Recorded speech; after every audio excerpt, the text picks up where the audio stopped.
Okay, we are recording. All right, so thank you everybody for joining us today. So a couple of weeks ago, I was reading an article through the Asbury Park Press, and they were talking about a man who lives in Jackson and decided to use his time during quarantine to take a pretty unique trip. So TJ Fallon, who we have with us today, was the man who decided to go on a journey, and he went to explore past president and vice president's Gravesites and look at our U.S. history and the legacy of these presidents through that viewpoint.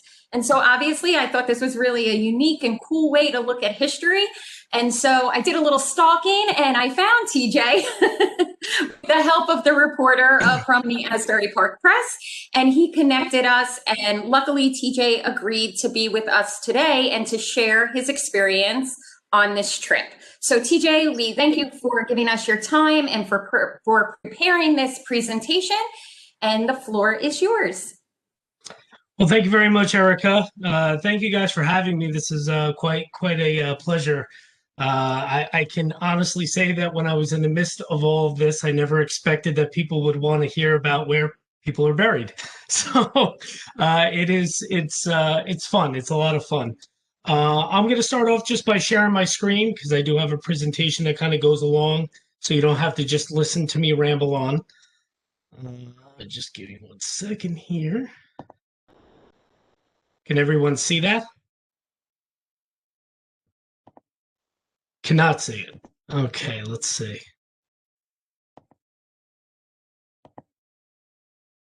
There we go. Better? Perfect. Good. Okay. So, I kind of titled this whole presentation. It's a quote. It's a Latin quote, "Sic transit gloria mundi," which means "Thus passes the glory of the world." And actually, the reason that I chose that title is not because I am so clever. It is actually because that is what the Asbury Park Press writer, Jerry Carino, he actually used that quote in his article. And that quote really, it's funny because I actually took Latin in high school, but I've never really heard that quote. And I thought it was very interesting. And it really, when I started thinking more about those words, "Thus passes the glory of the world," it really reflects in what I'm about to show you guys over the course of the next hour. So that's just kind of just a brief introduction page here. This page is just kind of, I just want to tell you quickly about myself. These are all photos that I took at obviously very historical places. As you can see, I am actually a divorced father. I'm 40 years old, and that's my 7-year-old son, Henry, who has been dragged to all of these historical places with me. He actually does enjoy it, I must say. But he did not join me on any of the adventures of the grave sites that I'm going to show you, except for the exception of Grover Cleveland, who's buried here in the state of New Jersey, our home state. So, but yeah, as you can see, I kind of dragged him all over the place, but he does enjoy it. And I'm just trying to teach him a little bit about history because this has been such an enlightening adventure and hobby that I've taken up. That I think it's extremely important to pass it on to other generations to really grow an appreciation for our history. So that's just a little bit about me. I'm not I get asked a lot, are you a history major? Are you someone who went to college for history? Or none of the above. Nobody in my family is a history major or anything. I've always been interested in history. I've always had a love for history. My father, when I was growing up, he's a very big John F. Kennedy fan. So I grew up around all the JFK things and, of course, the JFK assassination and that sort of thing. So I always was fascinated by it, even when I was a young 10, 11-year-old boy. But, it's just my love has grown over the years. But this is, I don't have a background in history, just because people always ask me that, of course. And then, of course, I always get, well, how in God's great name did you come up with this idea? And, when people first see me or first meet me, because I've met several people after this article has come out, I guess they're always shocked. I think they think that I'm going to look like somebody from the Addams family who likes hanging out in cemeteries or something like that. But I'm a pretty normal guy, and I wish that I had this elaborate, great story to tell all of you. That I had this idea from the time I was 8 years old to go on this journey, but it's really not that interesting. I wish it was. To be completely honest with you, the reason I decided to do this uh, is first and foremost the pandemic. We've had such a crazy year of 2020 that the entire world has obviously felt the effects of this global pandemic. And after sitting around for about 3 or 4 weeks, I said to myself, well, I'm furloughed from my job. I have a lot of time in my hands. Well, what the heck am I going to do? So one day I was just Googling things on my computer, and I happened to Google famous grave sites in New Jersey. To be honest, don't even know why I did it. I just figured, let's see who's famous, who's buried in New Jersey. So, of course, I get the normal entertainers, musicians, the Whitney Houstons of the world, and that sort of thing. And then, of course, I saw our 22nd and 24th President of the United States, Grover Cleveland, who is a New Jersey native and is buried in New Jersey. So I thought that was really interesting. So I said, it's right in Princeton. I'm in Jackson, so it was only about a 45-minute or so drive. I said, one day I'm going to take a drive out there. So that's what I did. And these pictures that you're seeing here on the screen, they're the pictures from my very first visit ever to President Cleveland's gravesite in Princeton. He's buried there at the Princeton Cemetery. And then probably a few days after that, I actually had met up with one of my best friends for many years and his wife, and we decided to take a walk around a local park, do some social distancing safely outside, and just get some fresh air. And I was having a conversation with my best friend, and I said, what would be really interesting? I wonder if anybody's really just gone around and seen every presidential gravesite. And he's like, I'm sure people have done it. I said, yeah, you're probably right. And I said, but I wonder if they've seen like all of them, maybe even vice presidents. And, I just started, my wheels were turning. Well, that was probably the scariest thing I've ever thought of, because it turned into this huge long trek. I kind of have this very completist attitude with things. If I collect things, I like to get the complete set of what I'm collecting. If I do things, I like to see it through. So once I started really diving into this idea that I had in my head, I started to say to myself, well, maybe I could actually do this. I have all this time on my hands. Maybe I could actually do this. And then, of course, being the fact that we were in a global pandemic, I figured, well, can I do this safely? Can I do this responsibly, really? Can I travel all over the country and obviously not be exposed to COVID-19, or, have extra exposure to COVID-19, I should say? Can I really do this responsibly? And then I started thinking about it. And my mother, who's actually a nurse of 40 plus years, she's an old school nurse, she was immediately like, what are you going to do? Travel all over the country? This is not safe. And then I really started thinking about it. And I said, I'm going to be in cemeteries. There's probably not going to be anyone else around. And if for some odd reason the people that I'm seeing wake up, we have bigger problems than COVID-19. So I think I would be safe doing this. So that's kind of how I came up with the idea. And then it really kind of snowballed. And what I mean by that is, after I went and saw President Cleveland, and then I had that conversation with my friends, I started researching more. And I realized there was a couple of vice presidents buried in New Jersey, Garrett Hobart and Aaron Burr. And Aaron Burr is actually in the same cemetery as President Cleveland, but I didn't know that. So I took another trip down to the Princeton Cemetery a few days after, and I visited Aaron Burr's gravesite. And then I visited also John Witherspoon's gravesite, who is one of the 5 Declaration of Independence signers from the state of New Jersey. Well, again, that was probably not a smart idea on my part, because then it really started to snowball even further into, okay, now I have presidents, now I have vice presidents, and now I have Declaration of Independence signers. So then it really kind of went from, the presidents was the initial task, but now this page that you're seeing in front of you, this slide that you see, these are all the initial graves that I saw in the state of New Jersey. Up top here, you have Aaron Burr, these couple on the top left. He obviously was the vice president to Thomas Jefferson. Then you have next to him John Hart, who is actually one of the Declaration signers from the state of New Jersey. And then right here underneath, you have John Witherspoon, who's again buried very close to, right next pretty much to Aaron Burr. He's a Declaration signer from the state of New Jersey. And then, of course, we have these last three, which is Richard Stockton. Of course, we all know about Stockton University. And that he's another Declaration signer from the state of New Jersey, which ironically, this plaque actually tells you they don't even know where he's buried in this graveyard. They just know he's somewhere here. And I'm going to dive into that more and more over this next, this next hour or so that I'm with you guys, because it was fascinating to me to find out how truly lost and forgotten a lot of these people are. And I don't just mean their names. The average American cannot tell you who the Declaration of Independence signers are, and they sure as heck cannot tell you who the vice presidents are, except for maybe our current vice president.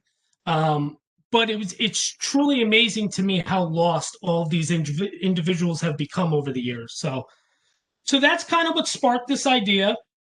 And then, of course, there was this big question from friends and family. Well, how the hell are you going to do this? How are you going to literally go see all these people?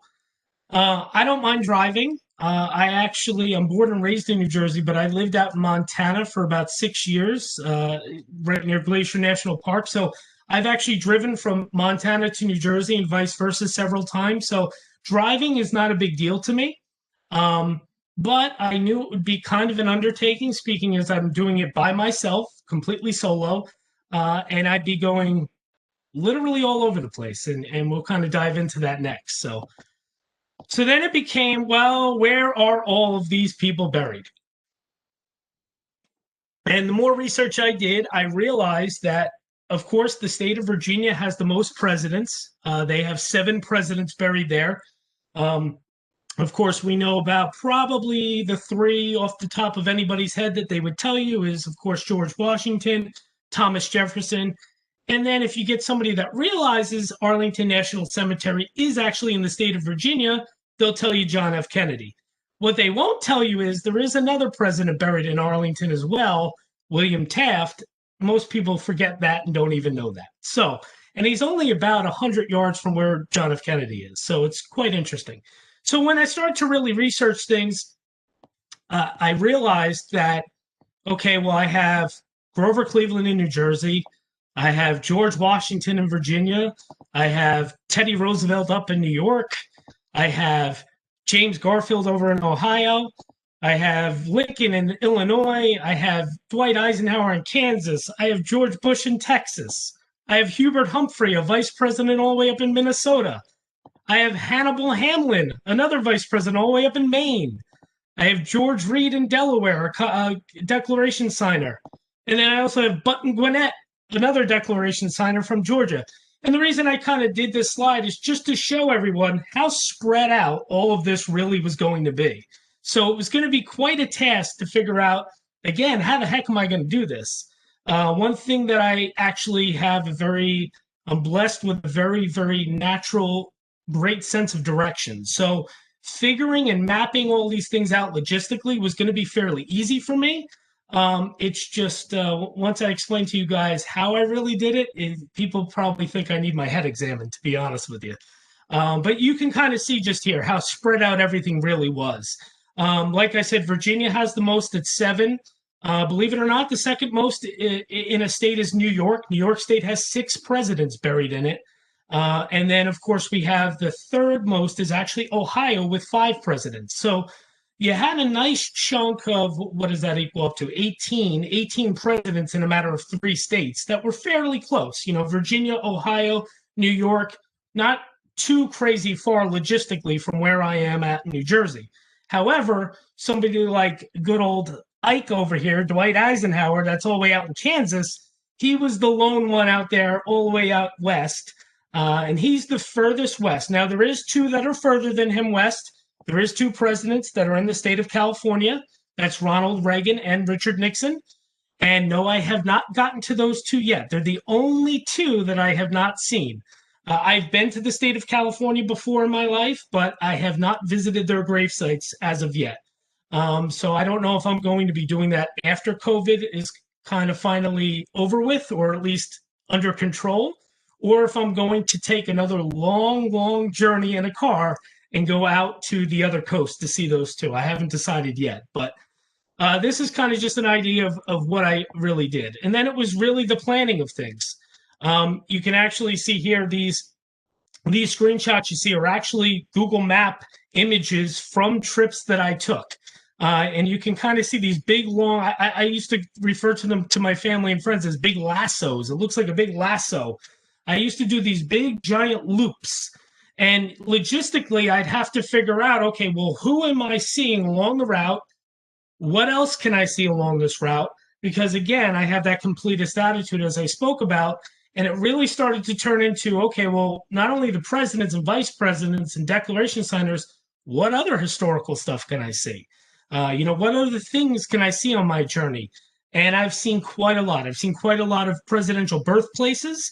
I've seen quite a lot of historical things, just off the top of my head, such as Appomattox Courthouse in Virginia, where the Civil War ended. A lot of different things that I saw on my journeys. I'm a very, very large sports fan. I've actually seen over 70 Hall of Fame baseball players' grave sites as well on my journey. So it didn't just expand, didn't just go to presidents. It kind of was all of history in many different genres, even as far as pop culture and sports went. So it was quite interesting to map everything out. It did take a while to map things out. You probably can't see in this small writing, but like right here, it says over 1,500 miles and 31 hours of driving. And that's just to go to Ohio and Michigan, basically. So all calculated on all of my journeys, I did about 35,000 miles in a matter of about 6 months in a car by myself. Somebody actually said to me, I'm sure people have seen the presidents, maybe even the declaration signers. However, has anybody done it this fast? Somebody said, you should call up the Guinness Book of World Records. And I said, I don't think I'll do that. But it is, I've read articles about people doing this.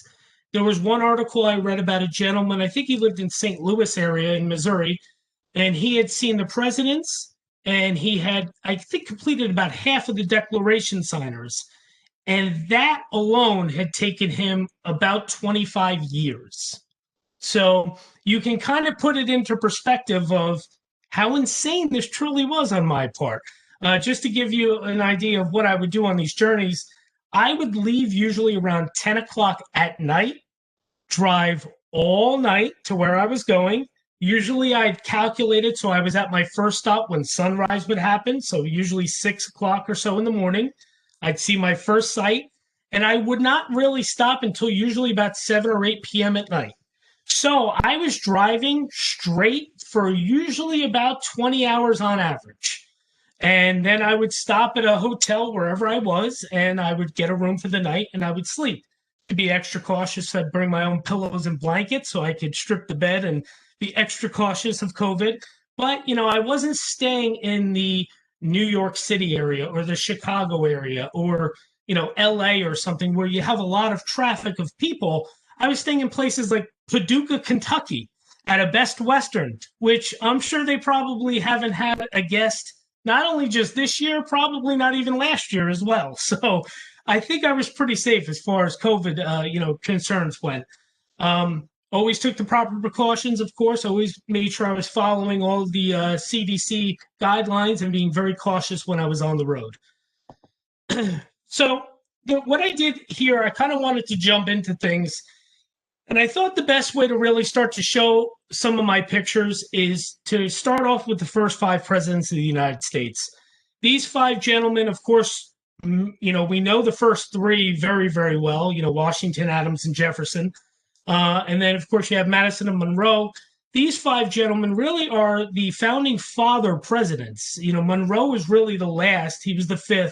He was the last founding father to become president. So I thought it would be a good idea just to kind of show their pictures of where they're buried and their locations. What I did on this slide, you can see I added when they died, the date they died, how old they were when they died, and of course, where their burial site is.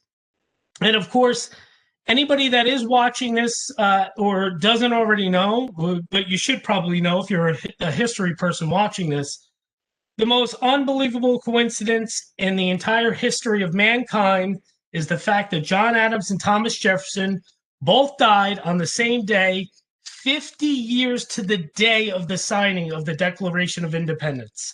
That is the most ironic coincidence in the history of mankind. The fact that both those gentlemen, who were such an integral part of the Declaration of Independence becoming what it is, the fact that they died 50 years to the day of that being signed is just absolute, only hours apart, as a matter of fact, is absolutely unbelievable. So I can tell you that in all my journeys, that still remains the most ironic thing I ever learned in any of this. So it's pretty amazing. Also, I do want to preface things. Every picture that you guys will see, except for these stock photos, unfortunately, I did not paint these photos. I wish I could take credit for that, but they were done many, many years ago. All the photos you're going to see are photos that I took myself at the locations and grave sites. So we'll kind of dive right into, of course, George Washington. Anybody that's ever been there, he's buried in Mount Vernon, Virginia. Mount Vernon is his homestead, which you can actually see up here in the top left. It's a beautiful home. There's a theme, and I'm going to get into that in a little bit. The first 5 presidents or so, they all pretty much were buried at their homes. Wherever their homestead was, they were buried on that property.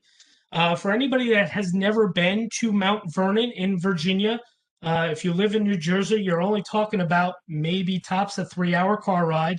You should go. It is an amazing, amazing place. It's truly beautiful. It sits right on the river. It's just absolutely amazing. And just it's my first time ever being there. I never was there as a kid. I never was there on any field trips. This was my first time ever going to Mount Vernon. And actually, Mount Vernon, along with Monticello, which is Jefferson's homestead, and Montpelier, which is James Madison's homestead, they were closed for a couple months due to COVID. They didn't allow any guests. Now, of course, because I was in the midst of doing this already, I hawked those websites like you wouldn't believe. It was like I was waiting for the winning lotto numbers. I kept hitting refresh. So as soon as they opened up, I was there. And when I went to Mount Vernon, I think it was the second day they actually opened up to the public again. I literally had the entire grounds to myself. There was no one else there. And this happened quite often. I actually said News 12 New Jersey did actually a news piece on my adventure as well, and the interviewer for them asked me, did you encounter people? The answer is no. Because of this pandemic and because of no one is obviously going to do things like this, I literally didn't see another soul during this entire adventure, with the exception, of course, being at convenience stores and gas stations and hotels. Other than that, I never saw anyone except for at Abraham Lincoln's tomb. And we will get into that in a little bit. I did see people there, not many, but there were still people there. So, I found this quite interesting that not only was I getting to the reason for me being able to do this was because of the pandemic. I took a really bad situation that we're all involved in and turned it into a positive, fun hobby. But not only that, it was remarkable to me how obviously nobody was at these places. And places like Mount Vernon, or you'll see a little later on, places like Arlington National Cemetery in Virginia at JFK's gravesite, you never have those to yourself. There's always other tourists and visitors. So it was very special to me to be able to have these places to myself.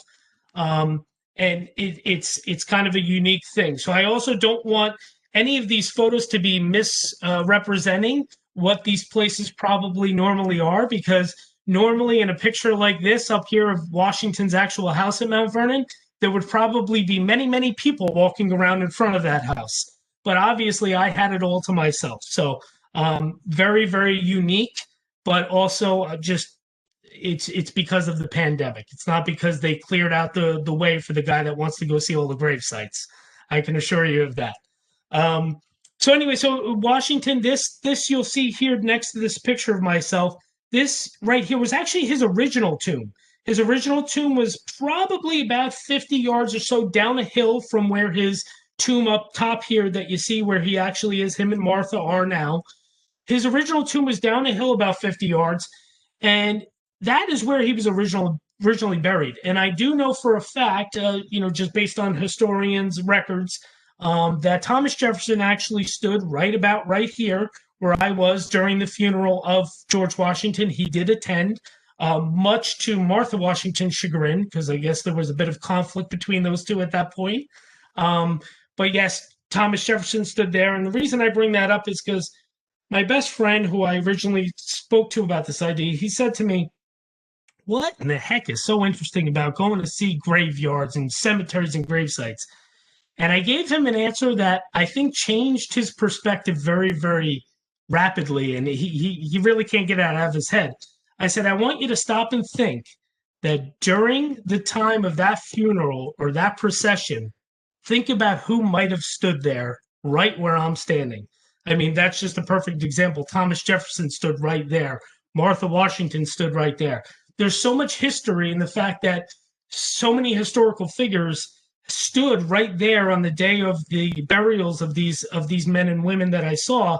That alone to me is pretty special and pretty interesting and unique. So the reason that they actually moved to Washington, and you would learn this if you went to Mount Vernon, is this was actually it was not built well. The engineer who built this was not thinking of the fact that this was eventually going to sink and fall off this little cliffside, and it was not exactly a very stable place to put him.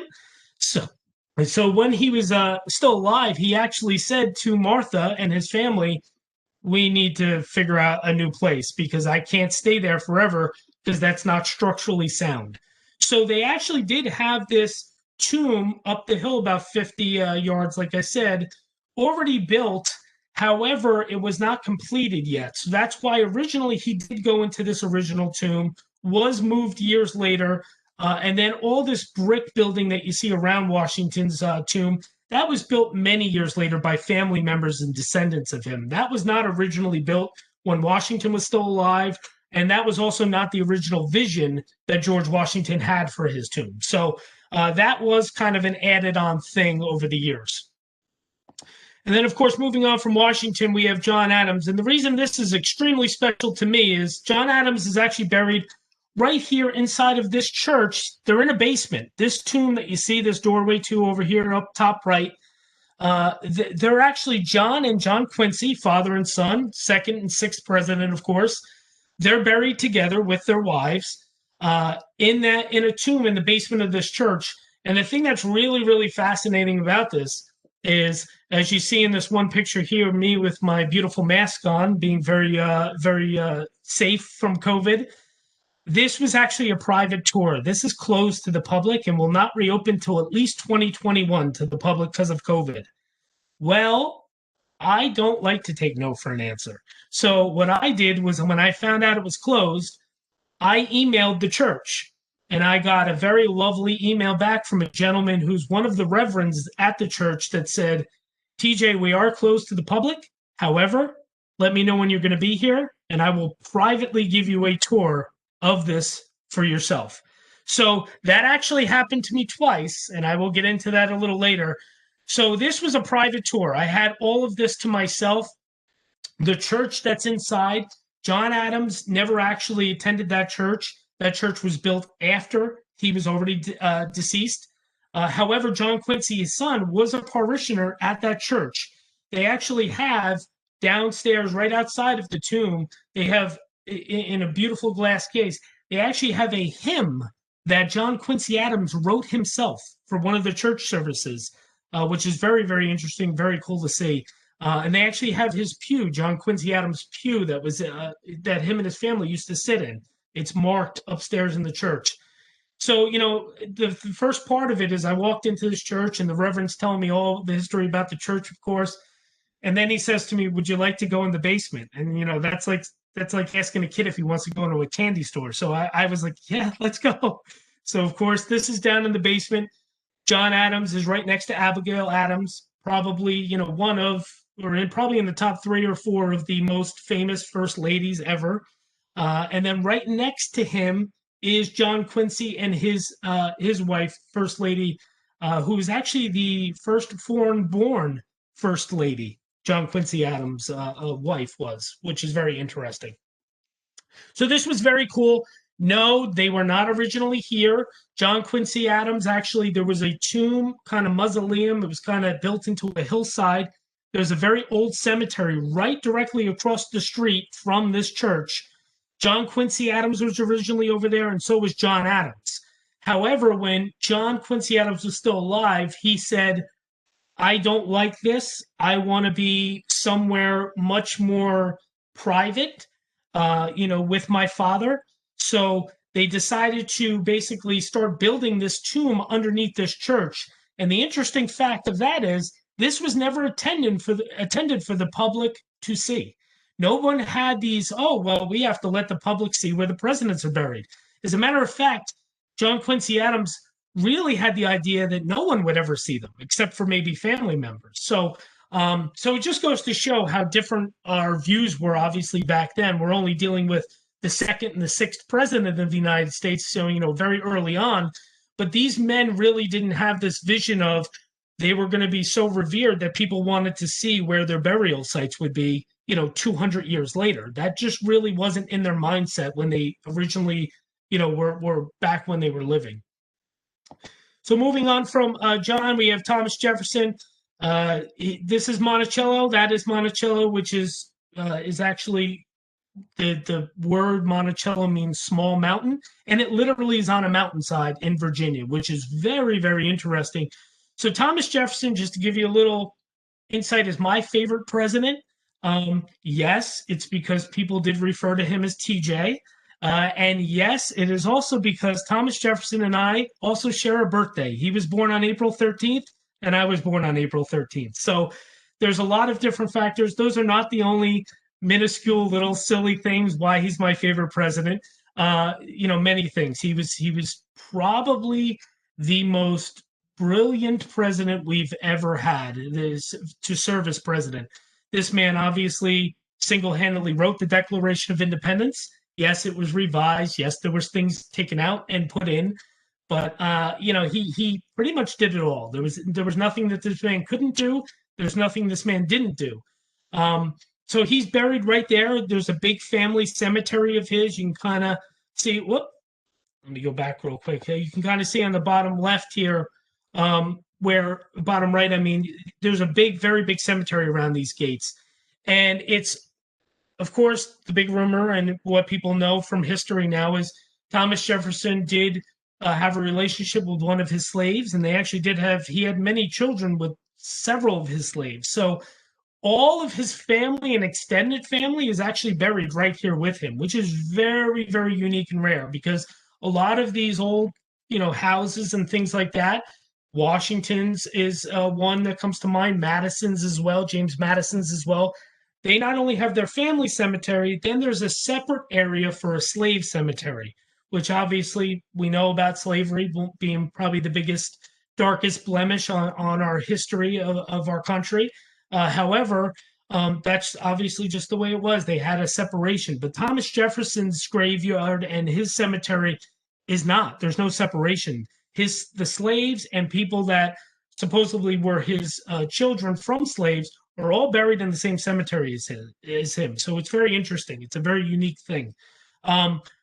Monticello is unbelievable. If I could tell somebody to go to one place, it would be a toss-up between either Monticello or Montpelier, which is James Madison's estate, as far as the estates go. Yes, Mount Vernon is great, but there was something about those two places that were truly spectacular. So definitely a very, very unique, awesome thing. A very, very fun thing for me.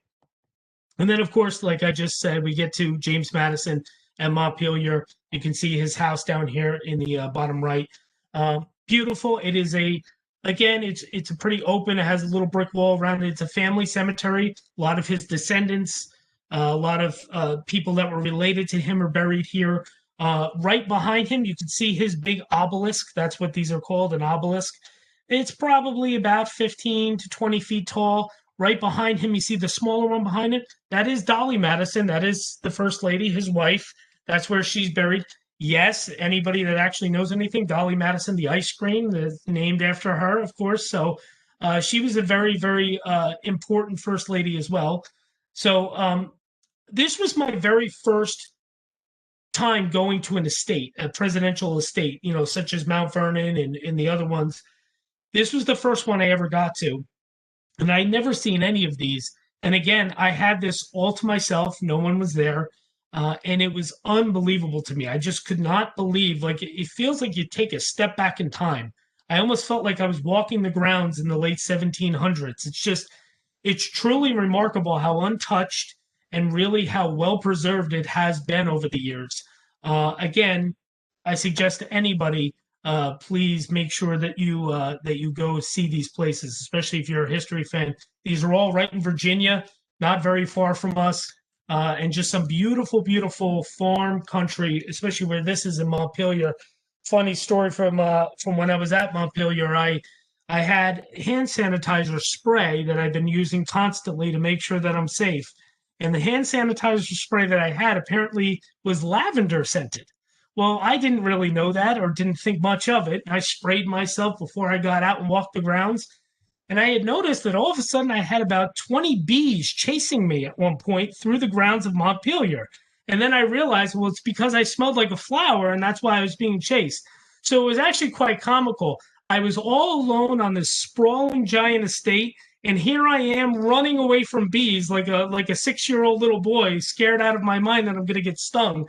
And it's one of those things that just sticks in my mind. And out of all of my adventures, that'll probably be a story that I even remember when I'm 90 years old. That I got chased by bees on Montpelier because I was trying to be safe from catching germs. So I thought that was kind of funny of myself. I was definitely goofing on myself after that.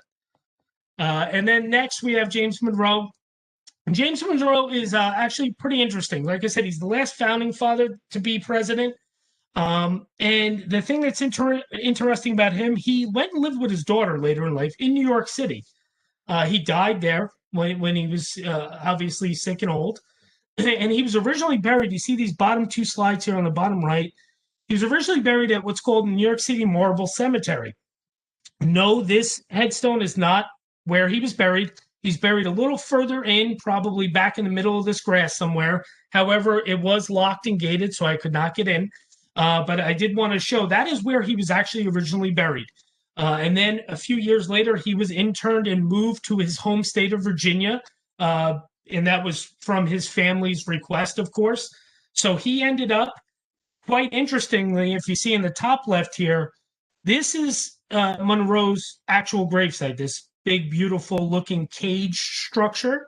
And if you notice in the top left here, you can kind of see the cage structure through the trees. And in front of it, you see this other big giant obelisk. That's actually John Tyler. It's actually our 10th president of the United States. They're actually buried right next to one another, which is interesting. That's in Richmond, Virginia, a very old historical cemetery in Richmond.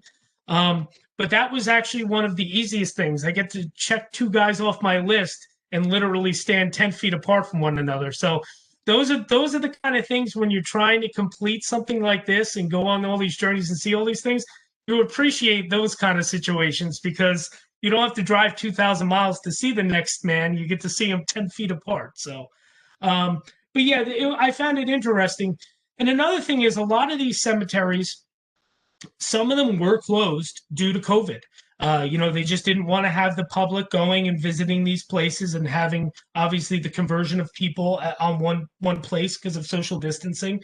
So it was one of those things that it was tricky sometimes to get around that because the reason it was so tricky is because I had to navigate sometimes on how to get into cemeteries. And I either had to contact the cemetery or I had to find a way to, there was a little opening in a gate somewhere where I could go and just go see these things. Because it was disappointing at times when you drive 2,000 miles just to learn, well, guess what?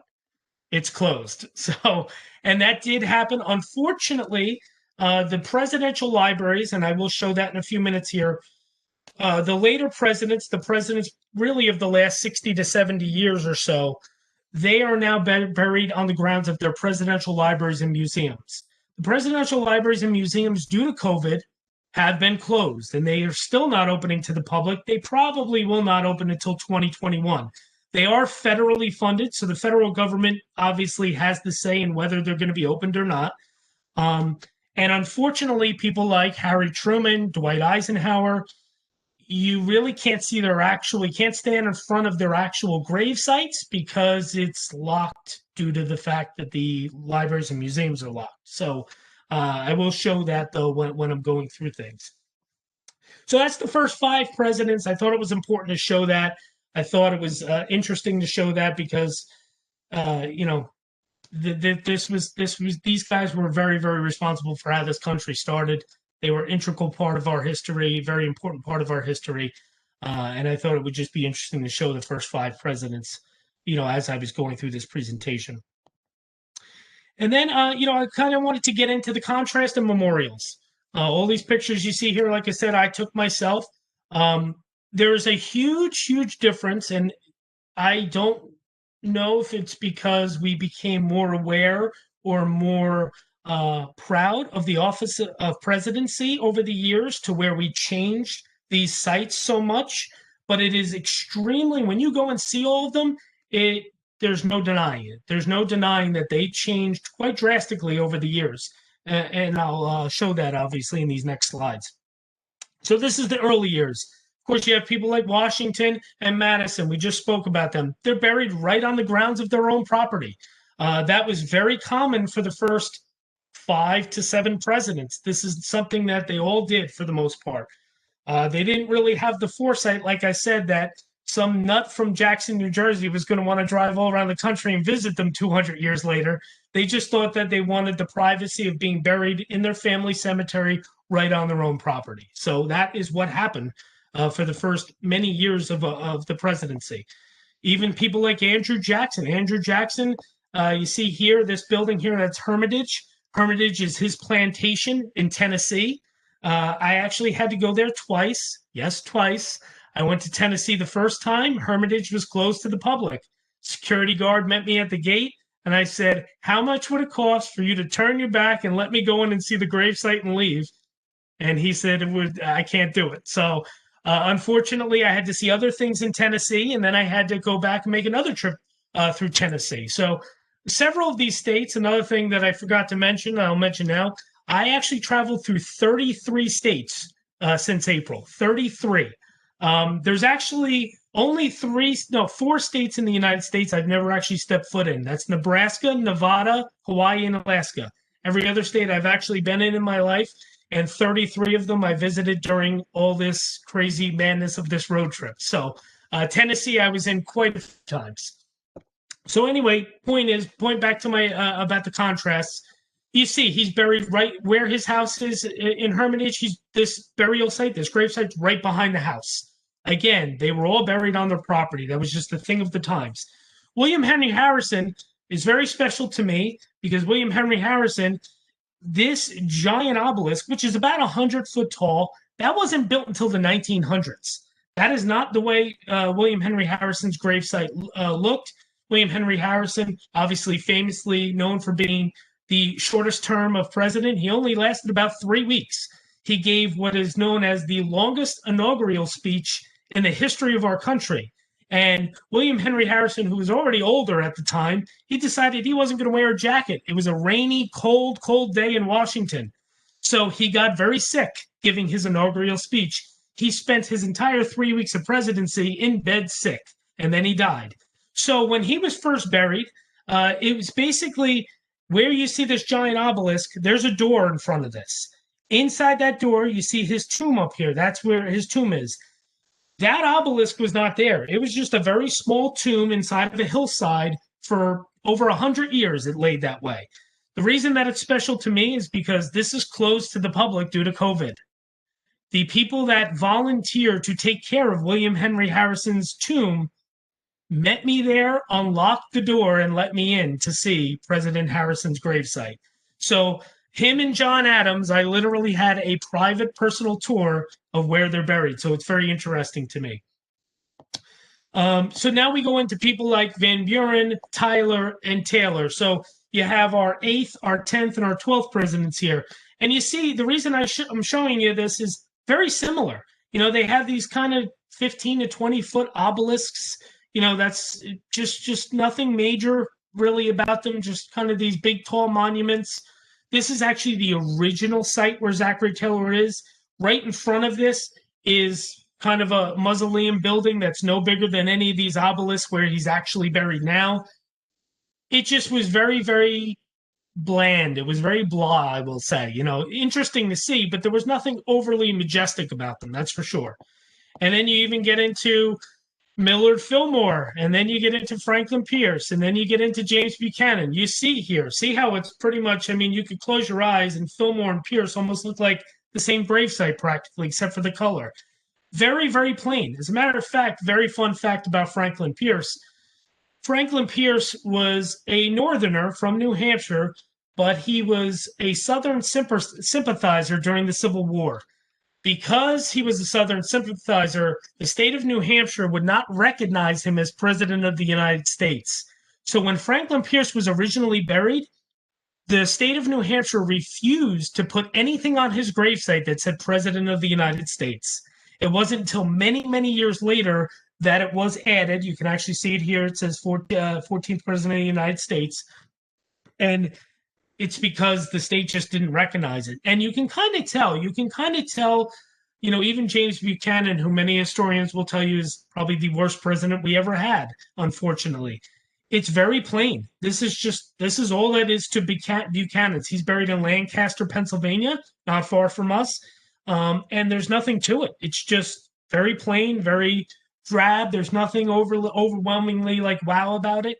And it almost shows, was that because that was the sentiment of the country toward these men at the time? Were these men just not revered? Were they not really somebody that the country wanted to remember? Because even during their presidencies, several of these men, Pierce, Buchanan, just off the top of my head, they were not exactly loved. That's for sure. They really did nothing to stop the Civil War from happening, and the country was very, very upset about them for that. So then we move into the years of Lincoln to Harding, and we go from these very plain obelisks and these very kind of blah sites to what in the heck happened all of a sudden. We all of a sudden went from that to we went to these visions of grandeur. You have Abraham Lincoln's in Springfield, Grant's tomb, of course, over in New York City. Shame on any of you who have not gone to see that. It's literally 50 minutes from us. It's wonderful. It's amazing. And then, of course, you have Garfield's. Garfield's in Ohio. He's from Ohio, of course. As you see, there are these giant buildings. They look like they belong, all of them look like they belong in the center of New York City, to go along with the skyscrapers. Just these amazing old, huge structures that these men are buried inside of. And this seemed to be a very, very overwhelming theme. Started with Lincoln. It ends with Harding, and I will show you that in a second. But the majority, not all, I don't want to give the misconception that every president from 16 through 29 had all of these huge, huge big buildings, because they didn't. But a large majority of them had these visions of grandeur. And it didn't really matter about their status as far as presidency, because, Lincoln was revered, Garfield was revered, Grant was revered for his time in service. But then you move on to people like McKinley and Harding, as you can see, huge. McKinley actually has about 150 steps that lead up to his big building there in Ohio. As a matter of fact, I did see a few people there when I was there, not because they were visiting President McKinley. They use those steps as exercise. They run up and down them every day. That's their daily exercise. So I find that kind of ironic. I'm sure back when President McKinley was assassinated, no one thought that, hey, they're not going to come see your gravesite. They're going to use it as, their latest Pilates training. So I'm sure that wasn't the vision many, many years ago. But you see, these huge, huge monuments. McKinley and Harding were not overly, loved presidents. McKinley more so than Harding, but Harding definitely wasn't. A lot of scandal in his presidency. A lot of bad things happened in his presidency. But yet, even though the public didn't love Warren Harding, children from all over the country, when President Harding died, they sent pennies in to get this giant monument built for President Harding. So, I mean, it just goes to show. Could you imagine if I told you that one day when President Trump dies, that children were going to send in their nickels and dimes to have a giant monument built to him? It's laughable to think that way, because it doesn't matter what side of the political spectrum you're on. It is, the office of presidency has definitely gone from a very revered, respected office to not so much anymore. And I will tell you that it reflects very, very vividly in these men's grave sites. So you can just tell what the thought process and the sentiment of the country was many years ago, as opposed to now. You'll see we go into the Roosevelt, Franklin Roosevelt to George Bush type era. So these are the presidents. Roosevelt, and I will show you in a second, he is built. There's his home in Hyde Park, New York. That's where President Roosevelt spent a lot of his time in Hyde Park. It's a beautiful upstate New York, sprawling landscape. Any pictures that you see of Roosevelt where he's with his family that's not at the White House, I tell you right now, you can bet your bottom dollar it was at Hyde Park. He spent a lot of time there. And of course, Franklin Roosevelt, may have been probably the most loved president while he was president of all time. I mean, he's the only man, obviously, served 3 terms in a row. He was just completely loved. I always make the joke to people that if it wasn't for the 22nd Amendment that was passed because of Roosevelt, that only presidents can serve 2 terms, I think Roosevelt would still be the president to this day, because, I mean, he was that loved. I mean, the country just loved Franklin Roosevelt. And he was kind of the first president, and you'll see here, this is his big estate at Hyde Park, and he's buried right on the grounds here at Hyde Park. This is ran by the National Park Service. Now, inside of his estate, there is a library and a museum now. That wasn't obviously the case back when he was going there and living there. So you can kind of make the argument that Roosevelt's was the first presidential library and museum where a president was buried. However, that wasn't really the vision. The first time this really became a thing was when Harry Truman left office. When Harry Truman left office, they actually made a library and a museum specifically for Truman. And Harry Truman actually had an office at his library and museum that he used to go to every single day and work from. So this became just kind of the norm. And now from Truman all the way up to George H.W. Bush, which is obviously our latest president to pass away, this is just the theme now. All of these presidents now have presidential libraries and museums dedicated to them, and that is inevitably where their grave sites are going to be. And some people ask me, well, what about the presidents that are still living? They all have presidential libraries and museums, with the exception, of course, President Trump, because he's still in office and still currently, we don't know if he's going to serve 1 term or 2 terms yet. We don't know that yet. But even somebody like Barack Obama, President Obama's libraries in Chicago, President Jimmy Carter's is in Atlanta, Georgia. So President George W. Bush is in Dallas, Texas. So all these gentlemen already have libraries and museums built for them. Now it's just a matter of the day comes when they finally pass away. That is where they're going to go. And it's just a trend now over the last, like I said, 60 to 70 years or so of our country. That's just what happens with presidents. As you can see, Dwight Eisenhower, look, boom, Presidential Library and Museum. This chapel, he's buried inside of this.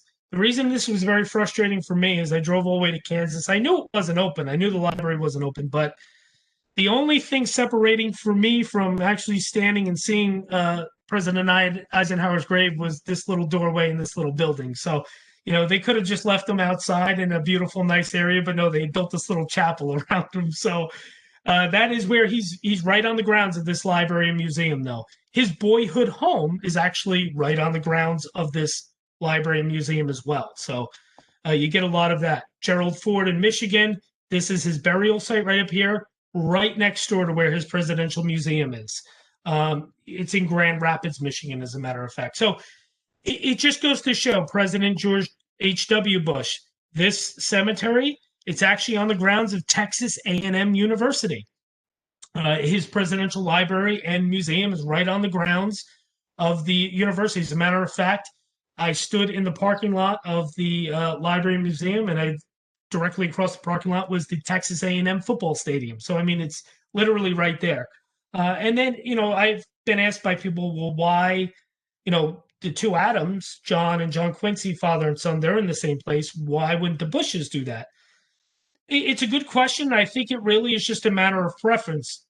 George H.W. Bush's ranch was more located near the Houston area, and that's kind of centrally located to where Texas A&M University is. Whereas George W. Bush's ranch is actually more up in the Dallas area.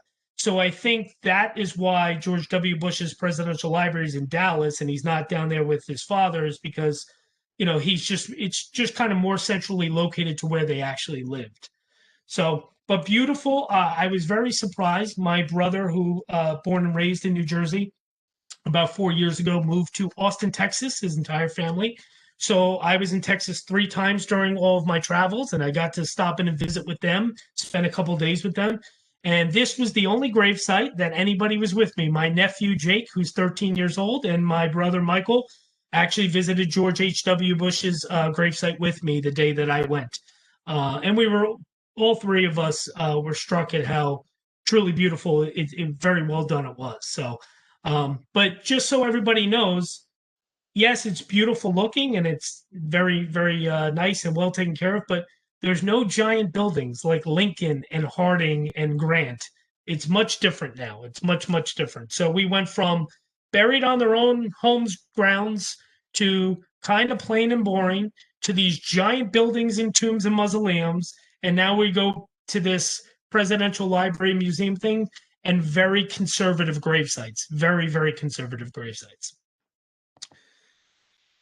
So now I'm going to get into the fun stuff, right? Okay, so everybody said, well, what were your favorites? What did you see? Tell me the things that you saw. I was going to do top tens on all these lists, but then I realized that top tens might be a little long-winded, and I might have people start falling asleep. So I figured I'd just narrow it down to 5. And what I'm doing here, anybody that read the Asbury Park Press article, they had me actually do a top 5 list for presidents, a top 5 list for vice presidents, and then a top 5 list of just obscure places that I thought people should visit. And Jerry Carino, the person that wrote that article, he asked me basically to be Frommer's. He wanted me to give you the Frommer's guidebook, what you could go pick up in Barnes and Noble and read about, that every guidebook is going to tell you. They're going to tell you Grant in New York City and Kennedy and Arlington and Lincoln. They're going to tell you the common ones that people mostly visit. I will give a disclaimer. A couple of those guys might be on my top 5 list just because it was amazing. There are stories to go with them, though. But these lists that I'm about to show you are my personal opinion. These were my personal favorites. They may not be yours. They may not be the general public's personal favorites, but I'll try to explain to you why they were my favorites as well. So obviously, right here you see Independence Hall, where the Declaration of Independence was written and signed by all of the delegates, of course. My son and I just went here a couple months ago, and they were given tours, and we were actually the only 2 inside of the building. Yet again, we got very lucky. And of course, this was a very special moment for myself because it's the first time I had ever been inside of Independence Hall, my son's first time. And it was very, very interesting to me because I had already seen 53 of the 56 men's grave sites that signed that document. So very, very interesting to me. So number 5, we're going to do kind of a countdown 5 to 1. Number 5 is actually Samuel Huntington. He was a signer from Connecticut. He died 1796. He was 64 years old. He's buried at the old Norwich Town Burying Ground in Norwich, Connecticut. I'll show you the pictures here in a second. The very cool thing about this gravesite in the cemetery is Benedict Arnold. Yes, that Benedict Arnold. His mother is actually buried at this gravesite. And there's actually a marker that you can pass by when you're walking through that shows where her gravesite is. And it actually does explain what I explained to my friend that day of Benedict Arnold stood right here when they were burying his mother. So, and he was already not a liked man. He was already a traitor at the time. So, very interesting that he stood there when there was plenty of people looking to basically catch him and hang him at the current time. So, very interesting, very, very cool part of history. Um, so you'll see here, I always added a picture, or at least the depiction of what they thought these gentlemen looked like.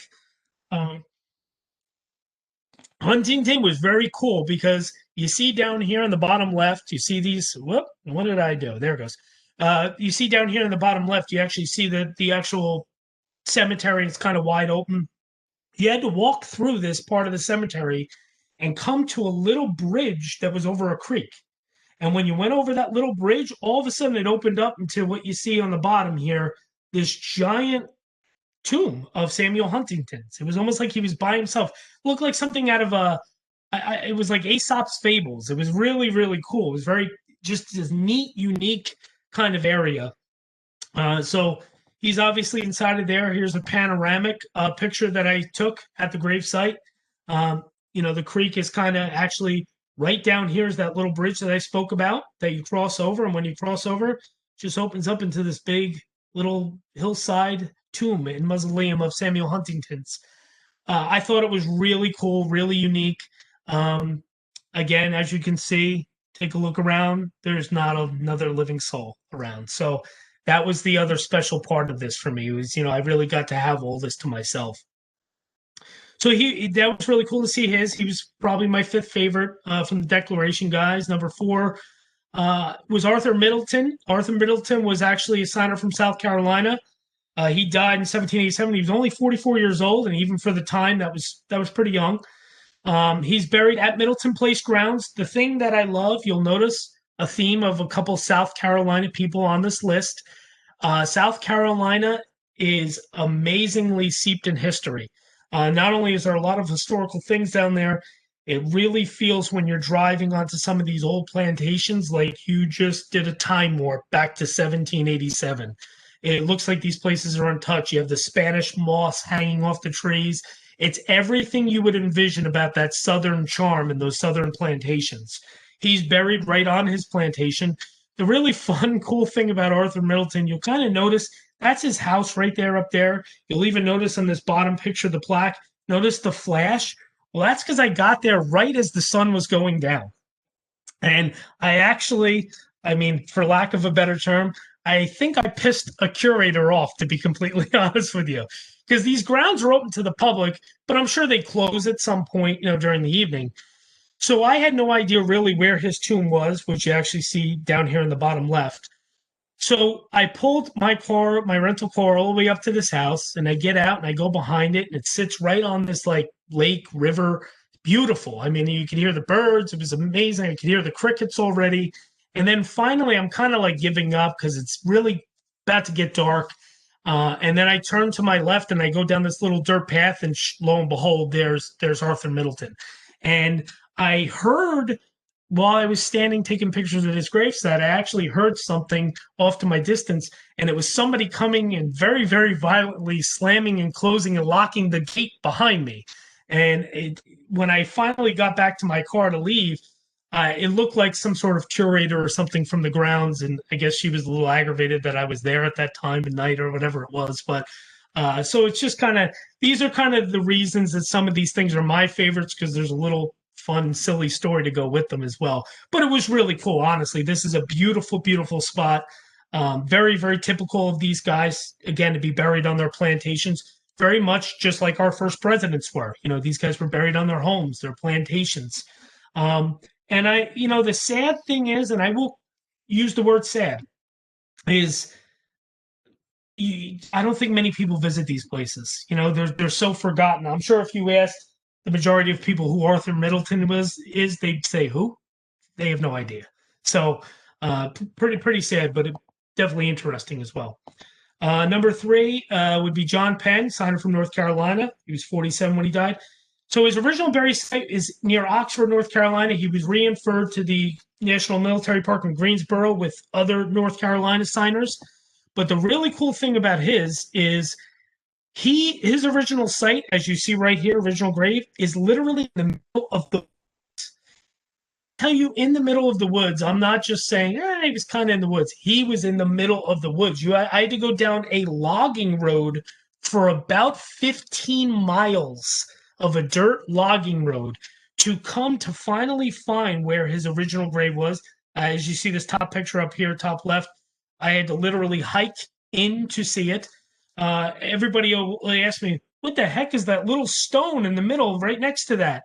Believe it or not, that's actually a slave cemetery right next to him, and that was a marker for where one of his slaves was buried.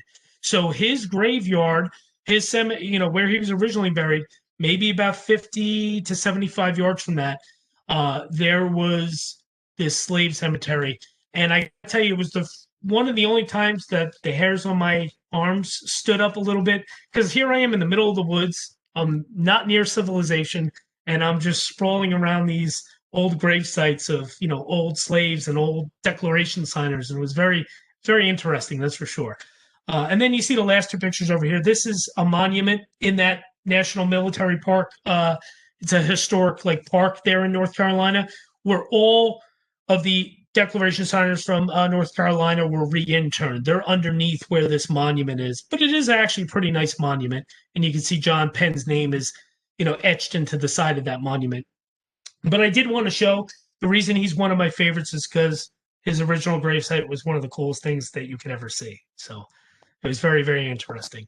Very hard to find, though. I will tell you that. Took a lot of research.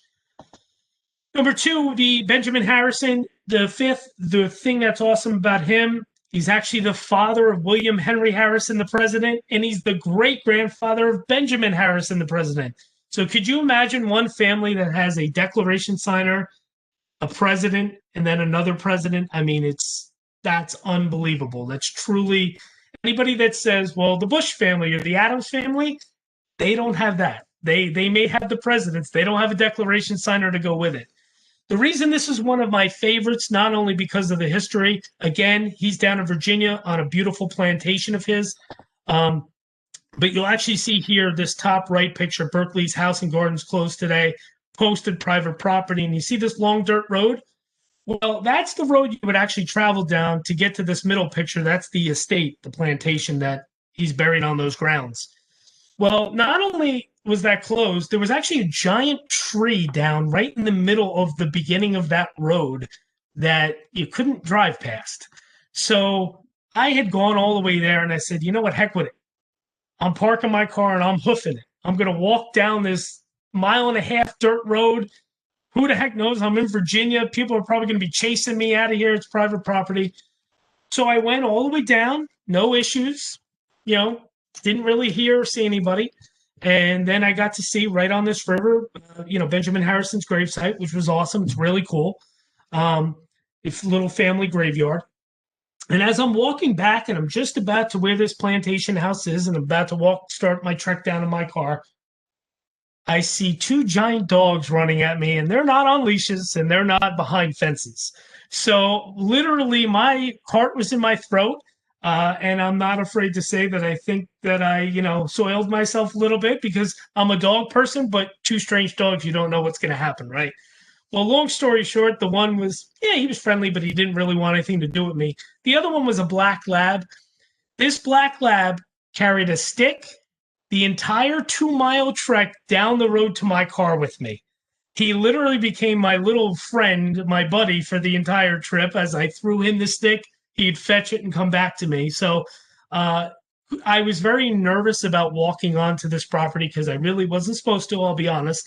But it was a really great story, and it became something that I'll never forget, especially because I thought I was going to get attacked by dogs. That would have been a really interesting story. Hey, I went to go see declaration signers' gravesites, and I also got attacked by dogs. So that would have been quite an interesting twist. But it didn't happen that way, but it was still a really cool place to see. Very, very unique. And I just love the fact that he, is obviously the father of William Henry and the great-grandfather of Benjamin. I think that's a really, really cool thing. And then number one, this is the most unique thing you guys will probably see throughout this entire presentation. Richard Henry Lee was a signer from Virginia. He died when he was 62 in 1794. You see, it says buried on the Burnt House Fields Lee family estate. No, it's not, because there's no estate. The estate is long gone. And when I had the GPS coordinates to get there, I started going down this dirt road, and I was literally in the middle of the cornfield. If anybody has ever seen the movie Field of Dreams, I literally thought ghost baseball players were going to come out and meet me. As you see the gravesite up here, you see all this corn up here. You're going to see on a picture on the next slide a panoramic that's really going to bring that to full life. So the really cool thing about this, it's literally in the middle of a cornfield, in the middle of nowhere in Virginia. You drive down a dirt road, and then this just brick walled, it's a family cemetery. And Richard Henry Lee, one of the signers of the Declaration of Independence, is laying right there. I bet you that you will never find another person that you know that has ever visited Richard Henry Lee's gravesite, because it was the most unique, out of the way, out of the ordinary place that I've ever seen. It was truly amazing. It may even be my favorite grave that I visited, even regarding presidents and everything. I mean, it was just that incredible. As you'll see from this next panoramic picture, it's literally in the middle of a cornfield. So it was really unique. You can see my rental car there on the bottom left over there. And these corn, these stalks were 10, 12 feet high. You couldn't see over them. It was very unique. It was really cool. I loved it. I thought it was just interesting that I bet you if 5 people a year go and visit that probably would be a lot. So I thought that was really interesting. So that's my top 5 declaration signers list. Then I did top 5 vice presidents list. These pictures that I'm showing here, they're not actually the 5. These 5 didn't make my list. They're kind of just honorable mentions. I just was showing. The reason I wanted to show these pictures, these 2 right here, this one in the middle and this one in the top right, those are the 2 vice presidents buried in New Jersey. In the middle here, you have Aaron Burr. Up here in the top right, you have Garrett Hobart. Garrett Hobart was actually one of William McKinley's vice presidents, but Hobart died in office, and then McKinley had to replace him. Now, if he would have lived, we would have had President Garrett Hobart, because William McKinley was assassinated. So that's also some fascinating things. It kind of goes along with during his first term, Lincoln's vice president's name was Hannibal Hamlin, and he changed him in his second term for Andrew Johnson because of the Southern, tie with the Civil War. But could you imagine if we would have had a President Hannibal Hamlin? I mean, just that name, it would have been very interesting. I always found that kind of fascinating. So these are just some other ones. Elbridge Gerry, he's actually right down here in the bottom right. He's the only vice president. He's also a declaration signer as well. He's the only one buried in Washington, D.C. He's at the Congressional Cemetery in Washington. And if anybody, well, I'm sure you have, if you listen to the news, especially recently, has heard of gerrymandering, that was named after Elbridge Gerry. So that is the reason we came up with that term. So the gerrymandering, that is all because of Mr. Gerry down there. This one was a cool one. James Sherman, Schoolcraft Sherman. He was a vice president. The reason that's cool is I did that in late April. You see the snow on the ground. That was actually up in Utica, New York. The cemetery was closed. I had to find a little opening in the fence and walk about 3 miles in the snow. So it was a very cold, interesting morning. So I just thought I would add that one in there. So my top 5 vice presidents, the way I did this for you guys was, of course, I tell you what number vice president they were and who they were the vice president underneath. This is John Cabell Breckinridge. He was vice president under James Buchanan. He's buried in Lexington, Kentucky. He was a Kentucky boy through and through. The reason that I found his kind of interesting is a very plain gravesite, as you can see, but you see this giant statue they built for him that's literally, as you see, like right next to where his gravesite is. That is the only time I've ever seen that, president or vice president. I guess they think so highly of their Kentucky boy down there that they decided to build a monument and a statue to him right next to where he's buried in his gravesite. But I found it very unique, and it was very interesting to me, so that's why he made my list. And then you have George Clinton. He actually was one of only 2 men to serve as vice president under 2 different presidents. He was vice president under Jefferson and Madison. He's from New York. He was the first governor of New York, actually. He's in a very small town not far from Woodstock, New York. Kingston, New York is the name of the town. Loved his cemetery. It's on an old church grounds. You'll see here, beautiful old church. I just thought it was really cool and unique. Maybe it's because I was there all by myself. And then, of course, when I was standing there, of course, I had to take a quick video because the church bell started to chime when I was standing there. And I thought that it was very, very unique and interesting. And I loved it. Um, it just was really cool. And I found it fascinating, too, that he's, one of only two men to ever serve as vice president twice under two different presidents. I think that's pretty unique. And then number three, we get on to John Colwell Calhoun. Guess what? He's the other one to serve twice under two different presidents. He's under John Quincy and, of course, Andrew Jackson, which is interesting because him and Andrew Jackson actually hated each other, which is quite interesting. So he's buried down in South Carolina. The reason I chose this is because this was another graveyard that was actually closed due to COVID, but I somehow made my way in to see the gravesite. And the cool thing about this was Charleston, South Carolina was one of my favorite cities that I've ever been to in my life. And I'd never been there before this. It is just beautifully steeped in history. This is called Calhoun's gravesite. It's a pretty impressive, cool looking thing. But it's just this old historical cemetery next to this old historical church. And if anybody hasn't ever been to Charleston, South Carolina, and you're a history buff, go. It is amazing. It's just truly incredible. The old building and architecture on almost every building in the city is just beautiful. A lot of people will tell you, go to Savannah, Georgia. I've been to both. Charleston is better than Savannah, Georgia. Just a little hint. And more people go to Savannah. So, but it's both beautiful. Very, very, that Southern charm. Just loved it. I loved being there. It was really cool. And my number two vice president that I thought was really cool was Richard Mentor Johnson. He was vice president under Martin Van Buren. He's in Frankfort, Kentucky. The reason I loved his so much, as you'll see here, not only was his grave, this big tall obelisk was really cool. It had his photo like etched into the side of it. This graveyard in Frankfort sits up on top of this giant mountain hill. And when you actually are standing there, you actually can look right across the river and see the state capitol building of Kentucky.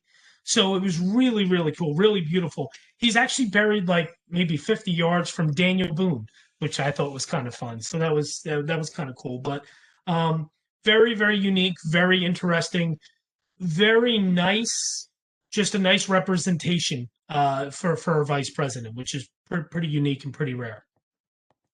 And my number one favorite actually was William Rufus Devane King. He was vice president under Franklin Pierce.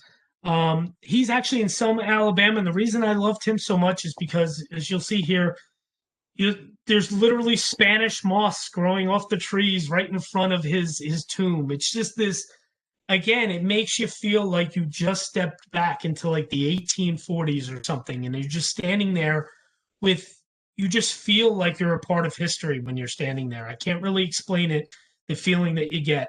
And again, anytime you think Southern plantation, the Spanish moss hanging off the trees, it's just this visual I think most people get. And the fact that it's literally right outside of his tomb, it was really unique. I never expected to find too many interesting things in Alabama, I'll be honest, but there was a few things that I was very interested in. This was one of them. So that was probably my favorite vice presidential gravesite to actually see. Moving along, of course, we have the presidents of the United States and who are my favorites. And this, again, these four gentlemen did not make my list. They're just honorable mentions. William Henry Harrison, because of my private tour. That's Jefferson, my favorite. That's Lyndon Johnson on his ranch in Texas. And this is actually down here. That's actually Herbert Hoover, who, for being such a lackluster president, he actually has a beautiful, beautiful gravesite, which I really enjoyed. He's over there in Iowa, where he's from. So I really did enjoy that. So my list of presidents, 5-1. Rutherford B. Hayes, 19th president. The reason I loved Rutherford B. Hayes, now I do have to just briefly tell you guys, this list changed just the other day. This list actually had a different order to it. But I actually just went back up to Vermont, New Hampshire, and Massachusetts this weekend to see Constitution signers, and I stopped by and saw a president for the second time, and he rapidly moved up my list. But I will get to that. So, Rutherford B. Hayes, this was a really cool place. There is this building, as you'll see, it says the museum library. That was not there, though. That was not built there when Hayes was alive. That came after him. I think they kind of built it in the vein of trying to just maintain presidential libraries and that sort of thing. But this was really cool because you can see here all these like pine trees and all these. It looks like you're in the forest, and it really was like that. It was literally like a park. It was like a state park that I was in, and you walk through these grounds, and then all of a sudden you come to this giant, tomb area of President Hayes. And it was just really cool. I'm a big time nature person, so obviously living in Montana for 6 years. So I mean, I love this. I thought it was really cool and unique. Something about it just really struck me. Number 4, believe it or not, he did make the list. George H.W. Bush. There was something beautiful about his gravesite, and you'll see more now. This is the Presidential Library, statue of him. These are the grounds.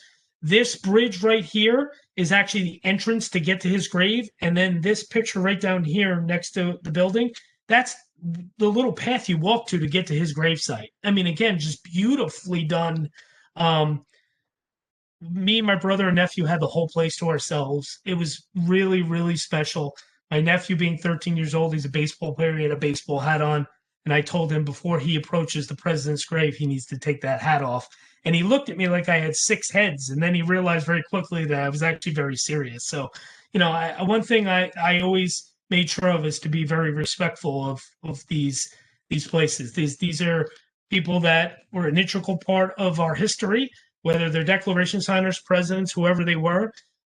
Even if they're presidents in our lifetime, they could be people you don't like, but they still were the president of our country, and they deserve respect, and they deserve, everybody to take where they're buried and their resting places respectfully as well. Sadly, I did see some of the opposite during my travels, so that is a sad thing. But I always made sure that I was very respectful, no matter where I was visiting these men. So I love that. That was a great one. Number 3 was actually, it is Kennedy. I know, big deal. There's the Frommer's Guide. Oh, come on, you're going to give us Kennedy. Listen, growing up with my father, who's a Kennedy buff and a Kennedy assassination buff, it's really hard. I visited Arlington. This is not the first time I've seen Kennedy's gravesite. I've seen it several times. There's just something very emotional when you're standing at Kennedy's gravesite. You feel the tragedy, you feel the history. When I just went there, Arlington reopened to the public about a month ago. When I went there originally, Kennedy's gravesite was still closed because I guess they were afraid of crowds. Well, I just went, they just reopened Kennedy's gravesite about a week ago, and I went back. And as you see, I had the entire gravesite to myself. This never happens. For anybody that's ever visited Kennedy's gravesite, there's always people around. There's always chatter. You always hear people. The graveyard, the cemetery opened at 8 a.m. I stood where you see these pictures at about 8:06 a.m. right after it opened. The video I'm going to show you next is one of my most special, treasured things that I took on all of my journey, because you don't get Kennedy's gravesite to yourself with a flag in the background flying at half mast because of COVID, and just the pure silence of the morning was truly incredible to me. And very, very touching, very special to me. And I'd be hard pressed not to put him on my list of the top 5 of the most special presidential grave sites to go see, because it truly is a very special place. So moving on from Kennedy, unfortunately, there is going to be another one of the Frommers on this list, so be prepared. Number 2 is the guy that jumped up this past weekend. He was actually number 5 on my list. And if you read the Asbury Park article, you're going to probably say to me, teacher, you're contradicting yourself. You said that this was one of the most unimpressive grave sites. It is. but Calvin Coolidge's gravesite is one of the coolest things you will ever see in your life. And it speaks volumes to the man that Calvin Coolidge was. And the reason I say that is because Calvin Coolidge is, as you see from this top picture, right around the corner from Killington Mountain in Vermont. He's actually only a half mile from his birth house, and it's the same house that he was sworn in as president at about 2 in the morning by his father, who was a justice of the peace, who was actually able to swear him in. Warren Harding died in office. He had a heart attack. Coolidge was his vice president, so he became president. And the great thing about Calvin Coolidge was truly, that he had that motto, keep it cool with Coolidge. He was just a very mild mannered man from all historians' perspectives. The two stories I love about Coolidge, and it really speaks to the simplistic nature of his gravesite. His gravesite, as you see here, his headstone is really no bigger than any of his other family members. It's very plain and simple. It's literally right on the side of a roadway, right a half mile from where he was born and sworn in. And my two favorite Coolidge stories are when he was sworn in by his father about 2 o'clock in the morning. He took the oath of presidency and he went back to bed. So that kind of shows you about Coolidge. And another great thing is they said he didn't speak hardly any words. He just didn't talk much. There was a dinner and a gala happening at the White House, and a woman was, visiting, and she was a guest. She was sitting next to President Coolidge, and she leaned over to him and said, "So I have a bet with a friend that I can get you to say more than 3 words tonight." And Coolidge smiled, and he leaned over to her and said, "You lose." And that was it. So I love that. And it just kind of shows his gravesite and this area. You're in these beautiful Vermont mountains. His simplistic nature really does go over to his gravesite. It's just so simplistic, but there's a beauty in it. There's just a stark beauty in his gravesite. And I loved it. I love the area of it. So he jumped up quite rapidly this past weekend with me. And number one, I'm sure it's probably not a big shock to anybody, is of course the 16th president of the United States. If I could tell anybody to go anywhere historical to see somebody's gravesite, go to Springfield, Illinois. It's magical, it's special, and I have an even more special story that goes with it. So these top two pictures, this is the holding place, the holding tomb where Lincoln was first held when he got there. He was held here for about 6 months before they were finished building his huge tomb and memorial. You'll actually see behind the original holding place, you see the tall looking thing through the trees. That's actually his monument. So it's right down the hill. And then right here, you can see down the hill from his actual gravesite, you see a headstone with some coins on it. That's an old military tradition. People leave coins on these historical figures' gravesites. They actually had to bury Lincoln here a couple times early on because of grave robbers, people that were trying to come vandalize and steal Abraham Lincoln's body. So they had to try to trick people and place him in other places so nobody would be able to be successful. So here's the fun story quickly about Lincoln's tomb. It was closed for a long time because of COVID. It finally opened. Perfect. I'm going. So I make my route out to Illinois. Now, I am actually at the Herbert Hoover's grave in Iowa, and then I went to the Field of Dreams in Iowa where they filmed that movie and saw that. I've seen it before, but I visited there again. And I realized, okay, well, it's about 2 o'clock in the afternoon for me to get to Lincoln's grave. No, about 1 o'clock in the afternoon. I'm sorry. To me to get to Lincoln's grave, solid 2.5 hours. I'm just going to go straight there now from Iowa over to Springfield, Illinois. Well, I got to Springfield, Illinois in Oak Ridge Cemetery about 3:50 in the afternoon, 10 to 4. Well, I didn't know that because you have to go in, you see this tall thing, you see this doorway here that has these, hazard cones in front of it. This is indoors, and because of COVID, they're only allowing a certain amount of people to go inside the tomb at once. Well, they were giving kind of like tours. Well, the last tour was at 4 o'clock. I got there at 3:50, and I just signed up for the last tour of the day. Well, there comes out a tour guide at 4 o'clock, and he's talking to this group of people. There's probably, I'd say, about 20 of us total. That was the only place I really saw people.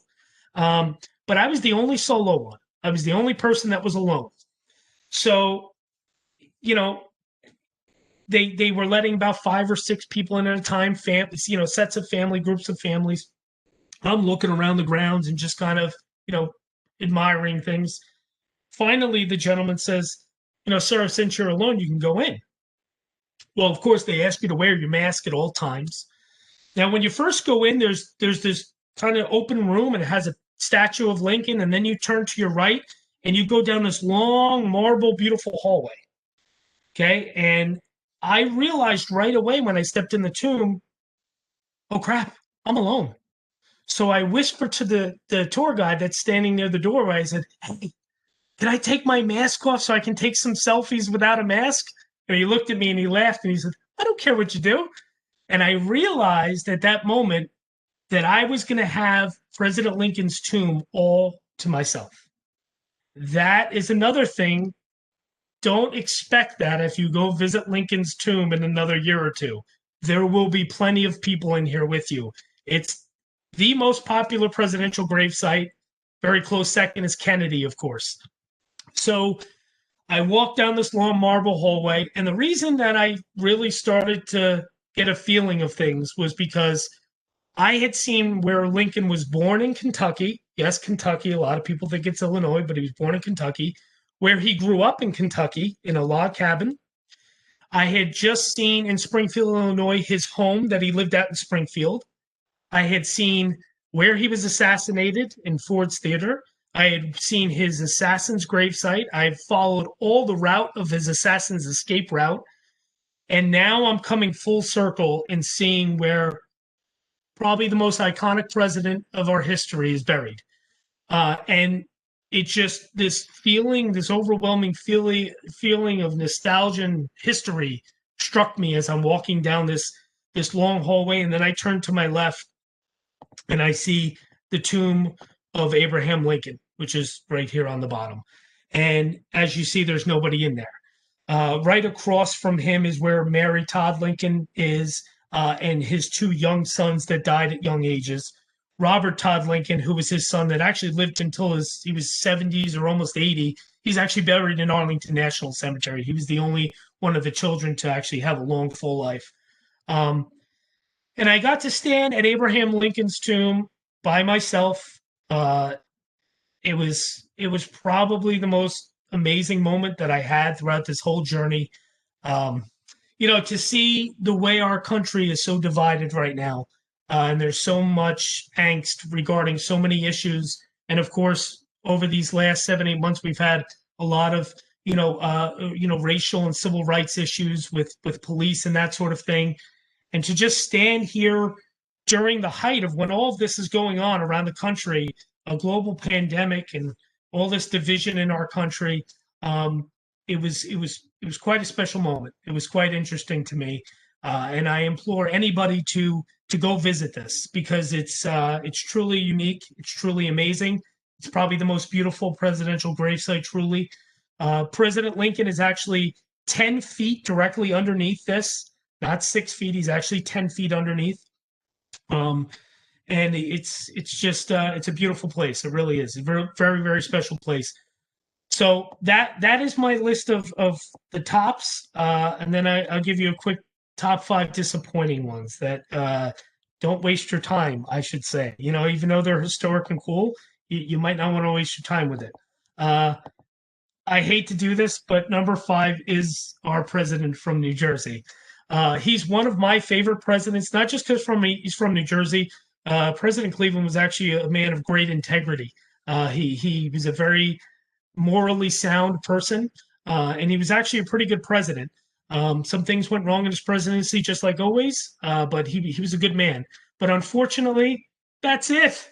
That's all that there is to President Cleveland's gravesite in Princeton. There's nothing to it. And as a matter of fact, he's one of the only presidents that has no mention of him being president of the United States on his grave. He's one of the only ones. In fact, he may be the only one from off the top of my head.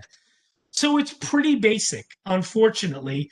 I've gone and seen it about 4 times over the last 8 months, but it's pretty basic. the cool thing about it, the one cool thing about it is right next to him is his daughter Ruth, and she was a very famous baby Ruth. And yes, the candy bar was actually named after her. So the Baby Ruth candy bar. So that's a fun little thing. And she is buried right next to her father in the graveyard. So that's cool, but it is pretty underwhelming, I must say. Number four, I know I'm terrible. Another one from New Jersey, Richard Stockton.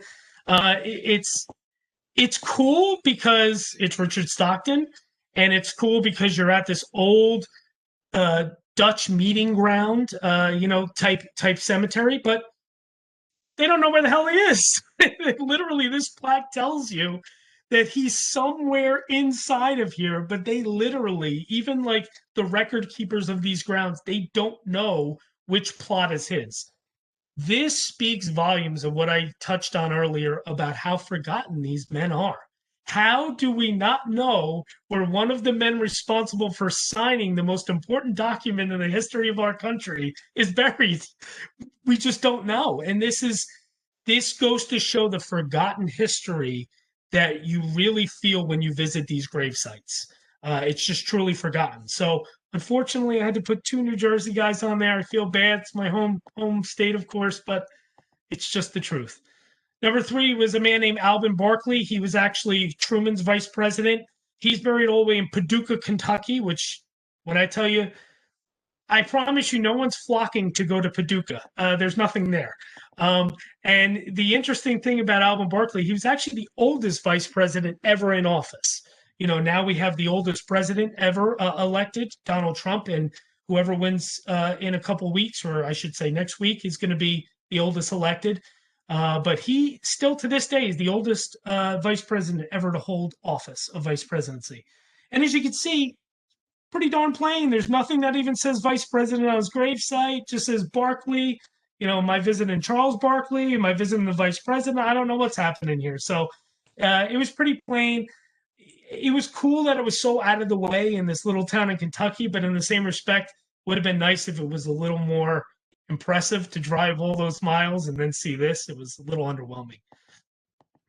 Number two is actually Spiro Agnew, who was vice president under Nixon. He's buried right in Maryland, stone throw from us. He's from Maryland, and he is a terrible gravesite. This little plaque is it. That is it. That is Spiro Agnew's gravesite. And I think why it's like this, again, no mention of him being vice president anywhere on here. Spiro Agnew obviously was caught up in a lot of scandal, not only when he was vice president, even after his vice presidency. A lot of corruption, a lot of money laundering. So unfortunately, he had a very tainted reputation. So I don't really think, and believe it or not, he only died, I believe, 1996. So in all of our lifetime, of course, he just was not very revered, and it's very evident in his gravesite. It's very plain, not much to it. And number one for me, believe it or not, was the Georgia Declaration signers. They are all buried together, George Walton, Lyman Hall, and Button Gwinnett. The reason that this infuriates me, this gravesite, is because they don't even know how old two of these men were when they died. So these are two men that signed the Declaration of Independence, and they're like, oh, how old were they when they died? I don't know. You tell me. Button Gwinnett, they think he was either 41 or 42. Okay, that's only a year. But George Walton, he could be anywhere from 54 to 63 years old. There's so much historic discrepancy, they don't know. The only cool thing about this is I will show you. Here's a picture of the three men, or at least what they think the three men. Actually, Button Gwinnett, who's here, that's what they think he looked like. The historians have no idea what he really looked like. He's actually also, for people that like to collect memorabilia and signatures, he's the scarcest and most rare historical signature there is. He died when he was only about 41 years old, very young. He didn't sign anything except for that very famous document in 1776. And if you found his autograph, an autograph of his, something that was signed of his, went at a Christie's auction in New York City a few years ago for $400,000. So unless you're pretty rich, you're not going to get a Button Gwinnett, autograph. So the cool thing about Gwinnett, though, is this up here is in Savannah, Georgia, and that, white-looking obelisk monument, they found what they think is bone remains of Button Gwinnett underneath there, but they can't verify it.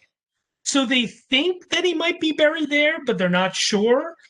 And then when you go over to Augusta, Georgia, yes, right down the street from where the Masters golf tournament takes place every year, and yes, I did go to Augusta National to take a look at it, there is this monument. The three signers from Georgia are buried underneath this monument. And you might say to me, well, TJ, that don't look that bad. It's a big, tall monument, but it's in the middle of the road. This road that you see here, you see there's no traffic now because I went there in like May in the middle of COVID when everything was closed. This is actually the municipal complex of Augusta, Georgia. This is a very busy roadway.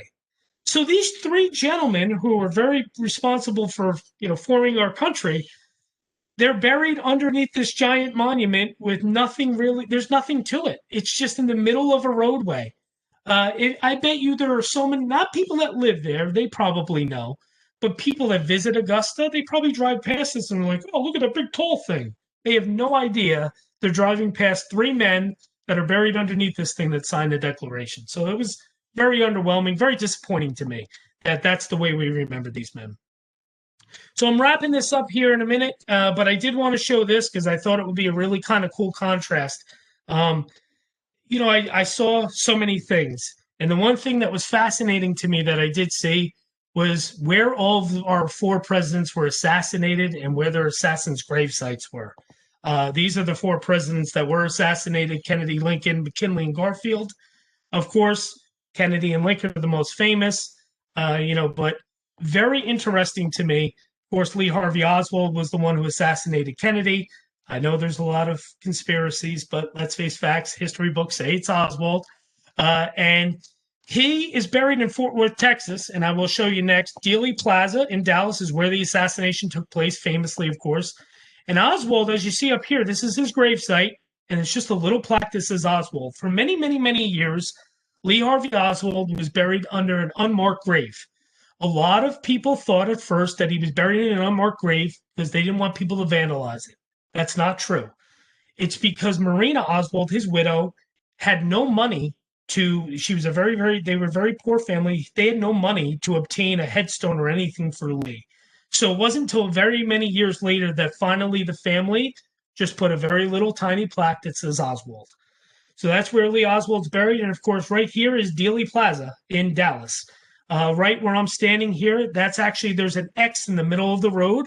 That is where the fatal headshot, anybody that's seen that horrific Zapruder film of Kennedy being assassinated, that's where that final fatal headshot took place. This is the Texas School Book Depository, where, Oswald shot from. That's a view from down where he shot from. And these are just pictures from the grassy knoll. Of course, the grassy knoll is infamous for being very surrounded by conspiracy theories of someone shooting from that angle as well. And a couple other pictures I wanted to just quickly show you guys. This is actually Lee Harvey Oswald's boarding house. After Oswald shot Kennedy, he went back to this boarding house. He grabbed a pistol out of his room and quickly fled the house and started walking. He walked. I actually parked in front of Lee Oswald's boarding house and did the actual route that Lee took that day. And he finally made it to the corner of 10th and Patton, where he was confronted by Officer J.D. Tippit, because Oswald fit a description of who the assassin might be. And Oswald shot and killed Officer J.D. Tippit right here where I'm standing on the corner of 10th and Patton. Oswald then continued to the Dallas State Theater, where he was arrested. That's where the cops found him and arrested him. These other pictures here, this is actually Love Field, where Kennedy came in that day, the Love Field, and got in the motorcade procession. This here is Parkland Hospital. That's where Kennedy was rushed to and died inevitably. He was pronounced dead at Parkland, even though he was pretty much dead, obviously, in the limousine that day in Dallas. So, and these are just other buildings. This is actually the Dallas Tech's building, where Oswald was shot and killed by Jack Ruby when he was coming out of the building that day. He was shot and killed there. And these are some famous pictures of where Lee Oswald used to live at another house in Dallas, there's a very famous picture of Lee Oswald holding a rifle from earlier on in the year. That was actually taken right here at this fence, that famous picture of Lee holding the rifle. And then, of course, we have Leon Kolzig, and he's the one that assassinated McKinley up in Buffalo, New York. Very cool thing about here was, you see, he was arrested, of course.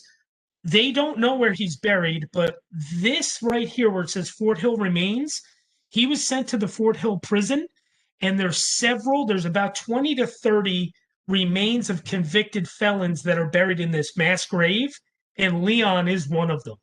And it's basically in this very small little roadside cemetery in upstate New York. Not many people even know he's there. Where you see here where I am, this is actually where the Pan Am building stood in Buffalo, where McKinley was assassinated. It's right in the middle of a neighborhood now. The building has been gone for many, many decades. It's no longer in existence. And then, of course, this is the site here in Buffalo where McKinley was taken to a house and actually later died at. And then, of course, we have Charles Guiteau. He's the one that killed Garfield. He's not buried. He's the one of the four assassins that's not actually buried. Guiteau, actually, his brain was donated to science. It's actually at the National Medical Archives in Washington. And it's not on display to the public, but they do have it. There are pictures you could probably Google and see of it, as gross and silly as that is. But they did it for studies, to study how mentally deranged this man was. So what you see up here actually is good old Long Branch, New Jersey. This empty lot that you see, that's where President Garfield died. He died in Long Branch. President Garfield was shot. If you see here where I'm standing outside of this building, it was in Washington, D.C. It was actually the Baltimore Potomac Railroad Station back then. It no longer is in existence. Sadly, the only thing that exists are these couple signs to indicate where the assassination took place. Here's the terrible tragedy of it. That sits on where the National Mall is. These signs are being taken away next year. They were only up for 5 years. So there's literally going to be no indication of where one of our presidents was even assassinated, which boggles my mind. But that is where it took place. So this empty lot, Garfield had a house right in Long Branch, New Jersey. He loved the ocean. He loved being down there. After he was shot, he didn't die from the gunshot. President Garfield didn't die for about 90 days after he was shot. And the reason he died was he died of sepsis. He died of an infection of his blood because the doctors who immediately worked on him in the railroad station when he was shot, they didn't sanitize. So they think that he got infected by their hands and their tools, and he died a very unfortunate, slow, painful death right where this lot is in Long Branch, New Jersey. You see this picture of this little tiny tea house. It's called the Church of the Presidents. That's also right in Long Branch, New Jersey. That's the only standing building that was in existence back on the day that Garfield died in Long Branch. And that sits on the Church of the Presidents, which is right in Long Branch, New Jersey. And this is just some other pictures of the Church of the Presidents and where Garfield was assassinated. There's a statue to him, too, right along the boardwalk in Long Branch, New Jersey. And then, of course, last but not least, probably one of the most famous things in history, John Wilkes Booth assassinating Lincoln. We all know where that took place in Ford's Theater in Washington. This is actually Booth's grave in Baltimore, Maryland. A lot of people have the distinction that in the top right here, you see this unmarked headstone with coins on it. They think that's where John is. They are wrong. It's a very common misconception. If you see in this picture here, this empty part of grass behind where the obelisk is, that's actually where John is buried underneath. It's not marked, but it's definitely not here either. On the bottom here, this is Ford's Theater and the Peterson House right across the street where Lincoln was carried and died the next morning in. That's me and my son outside of there. My son is fascinated with Lincoln. He wants to go see the inside of these places, but of course they're closed right now due to COVID. And then I just did a couple slides here. This is actually all of the stops and the route that John Wilkes Booth took when he shot Lincoln and escaped. He was on the run for 8 days, and he first stopped here to get some supplies. Then he stopped at Dr. Samuel Mudd's house to get his broken leg fixed. And I literally followed the entire route that John Wilkes Booth followed when he escaped. As a matter of fact, you see right here where I drew this really, really terribly crooked red line in the woods. That actually looks like an old footpath because where I'm standing is where Wilkes Booth and his co-conspirator slept for 2 nights and heard federal Union troops marching through the woods looking for them. This is probably within 20 yards of where that actually was. So all of this was fascinating to me. I was just enthralled with this and I loved it. I had to go see where this man went. This is actually the house right behind here is the Potomac River. That's where he landed in Virginia. That's where he, finally hit the shores of Virginia. And you'll actually see here, Assassin's End. This is about 30 yards from where the barn was that Wilkes Booth was caught at. They burned the barn down to get him to come out, and then he was shot and killed when he came out of the barn. Those grounds are actually on U.S. Army property nowadays. So you can't get into there. There's only just a sign on the side of the roadway. And there's nothing that remains of the barn. The barn was burned down that day in 1865. So, but let me tell you, fascinating. And keep in mind, this is all places in Maryland and Virginia, very close to us. And you can literally, there's actually a tour you can take after COVID. They have a bus tour that take you to all these places. Very fascinating to see how this man shot and killed our president and was literally on the run for 8 days before he was actually found and caught. So I thought that was kind of a good full circle. I showed you all the history of some of these grave sites and these presidents, and then I brought you to the tragic end of 4 of our presidents where their assassins and their assassinations took place. So to kind of end this, of course, everybody asked me, well, what'd you take away from it all? What'd you learn? What's next? Any plans? And, the overwhelming thing that I took away from this was the contrast in memorials, that I touched on, how differing they were over the years. But really just the sad reality of how forgotten all these men are. And, not just some of our presidents that are actually forgotten, the declaration signers and the vice presidents. Some of these vice presidents, I could tell there was one, Henry Wilson, who was actually Ulysses Grant's vice president. He's buried in a small cemetery up in Massachusetts. There was literally moss and like mold growing all over his headstone. It didn't look like it was maintained or anybody had seen it for 100 years.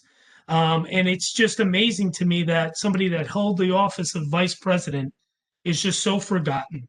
And there's just so much, history when you go see these places and you realize who stood there at one point and who was here visiting and who was here during the day of the burial and what these men did, especially the declaration signers. It's truly fascinating to see. And I got to go to some of the most unique, obscure places that I never thought I would ever go to. It took a global pandemic to allow me to do it, which is quite interesting to me. And just it was really cool. I learned a lot. I learned a lot about these men. I learned a lot about the history and even how divided our country has been at many times, not just at our current time, back during the Civil War and even back during when the country was being founded and created during the Declaration of Independence signing. A lot of division, a lot of differing views, but somehow we've come through it to be the greatest country on the face of the earth. So we have to keep reminding ourselves of that we are all Americans, and no matter of our differences, history is important. I understand why some history offends people because some of it is offensive. And I understand why some people want to maybe remove monuments and different things to people. And I understand that completely. But we also need to remember our history, no matter how dark or how wonderful it may be, because history, hopefully, we don't repeat some of it. And then hopefully, the good history, we will always remember the men and women, people like Susan B. Anthony, who I saw her gravesite, some people that really founded and created and molded our country. And I just hope that anybody that sees this little presentation takes away from it that go explore and see these places. Go to Independence Hall in Philadelphia. You will feel the history as soon as you walk in that building.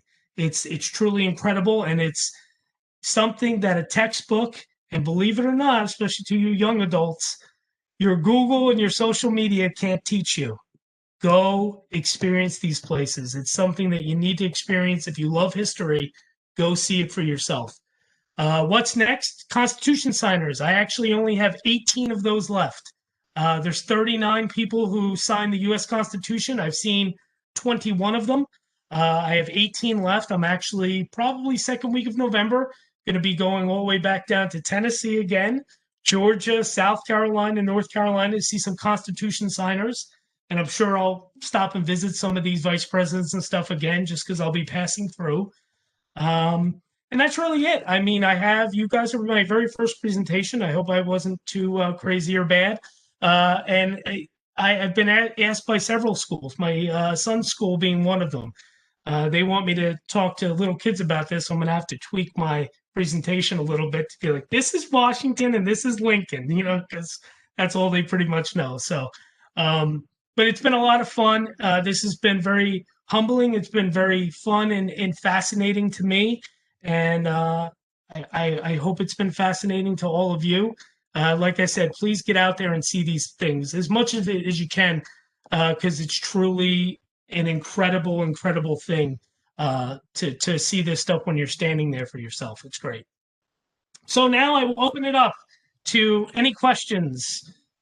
Thank you so much. This was really great. It was really interesting and such a different take on looking at our history. And I thought it was really interesting how you're 100% right. How do we view the presidency at certain times? And we see that in how we honor people and their legacy after they leave. One of the things that I was curious about, because I only saw it maybe on two pictures, there's not like a standard, your standard presidential seal that somebody went back to and put on across the board.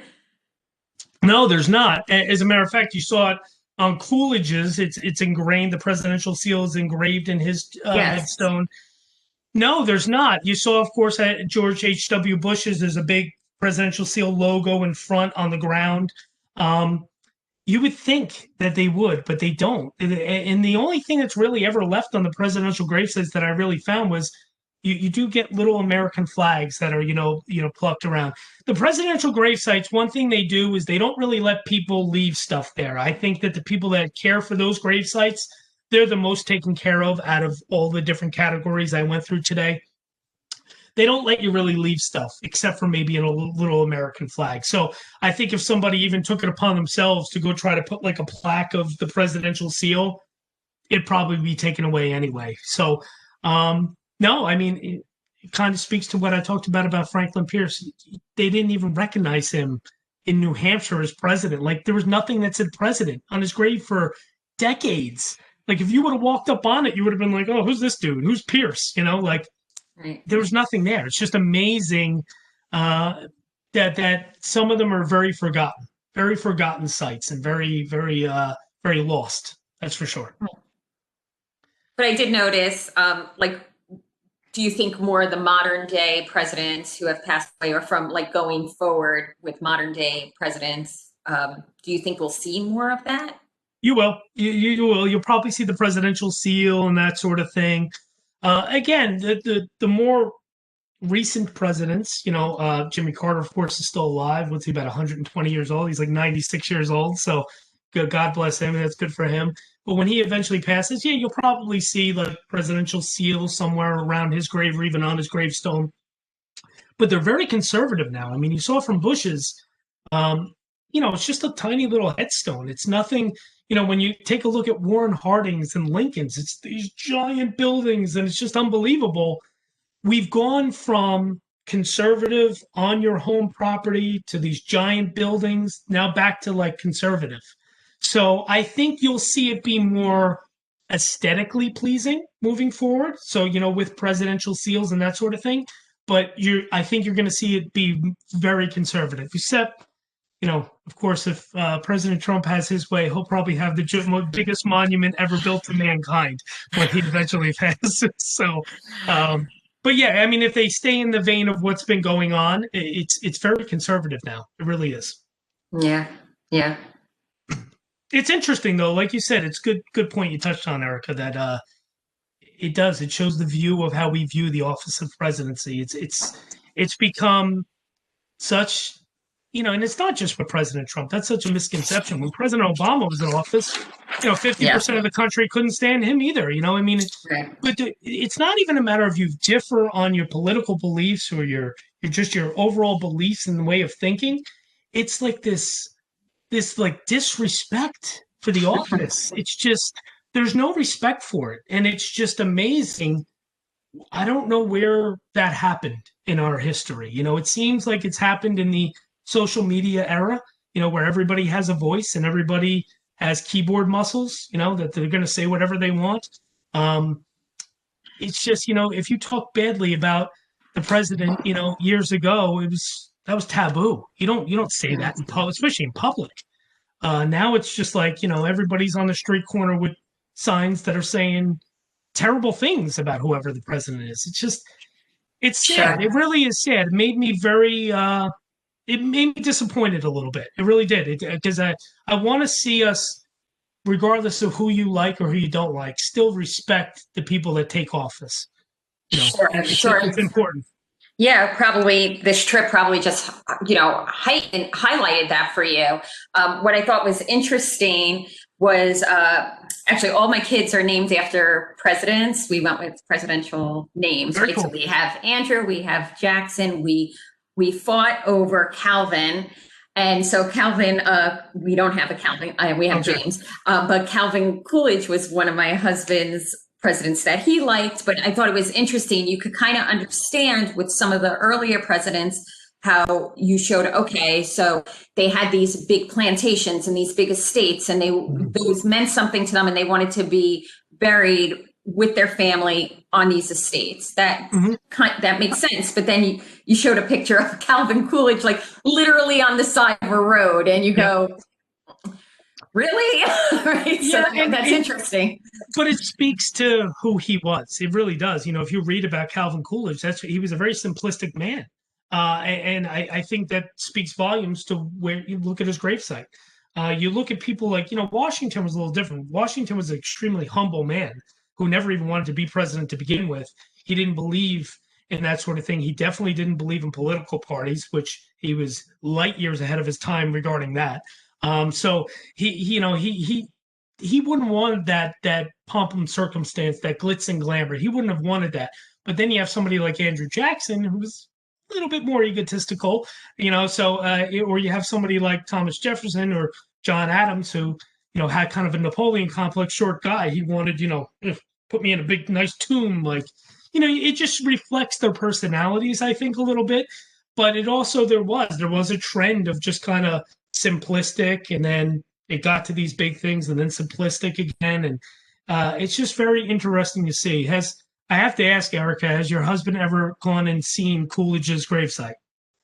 No, no, we have not.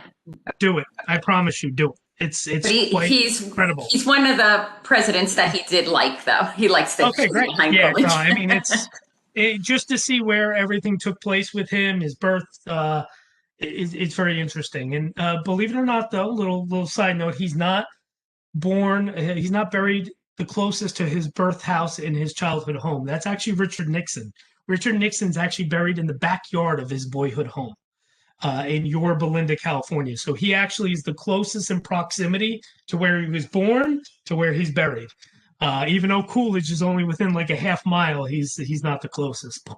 But this was awesome. I'm telling you, just to see the contrast of all these different things was just so mind-blowingly incredible. And then I drive through a cornfield in Virginia, and it's like, oh, there's a declaration sign in the middle of this cornfield, and it was so interesting to me to see all these different contrasts, and it's like, wow.